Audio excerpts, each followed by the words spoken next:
to a funeral, and I was just listening to a bunch of people who abused this young lady, okay? Abused her. I sat up and I'm in the back. I'm in the way back. Like, you know how you can go upstairs and be in the back? That's where I was. And I'm just watching the whole thing. Like, you've got to be kidding me. Like, people are sick.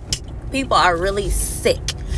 How do you abuse somebody? Tear them down. Tear them down. And she was still a really sweet girl. She did turn to alcohol. Like, that was her coping mechanism. But she was still, even in her, I wouldn't even call it an addiction. She was just trying to cope. She was trying to be okay. When everybody around you is just harming you, mistreating you, talking about you to anybody who will listen. So now even strangers is looking at you, because of course, if your whole family is saying the same thing, of course people are going to look at you differently. Like, it got to be true. Everybody is saying these things about you. It has to be true. And not everybody can handle that. I know once upon a time I couldn't handle that. Once upon a time I turned to alcohol too. But what got me out of it was, one, my kids. I didn't want my kids to ever feel like it was okay to turn to alcohol. I don't want them to smoke cigarettes. I was smoking cigarettes and everything. I didn't want them to turn to those things. So I prayed and asked God to please take that away from me. But also, I realized that I was hurting myself.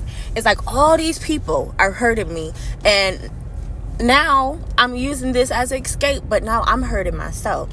So I just started speaking up and speaking out.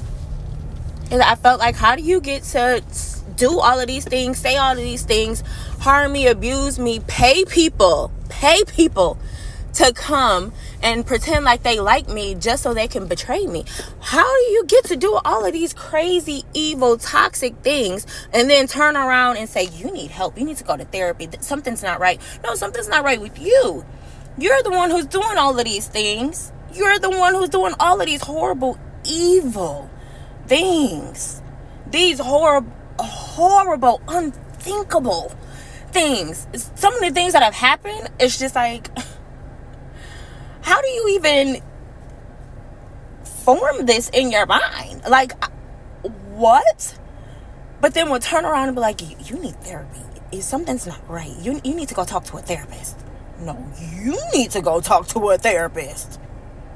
But I sat up in that young lady's funeral, and although, yes, she did turn to alcohol, she was still a very sweet girl. But it disgusted me to see them people boo-hoo, crying, sniffling, all of that, and talking about mental health and all this. I'm just like, please don't let nobody who have just tormented me in life also get up and disrespect me in my death. That is just so distasteful. Ew. You guys should be ashamed of yourself.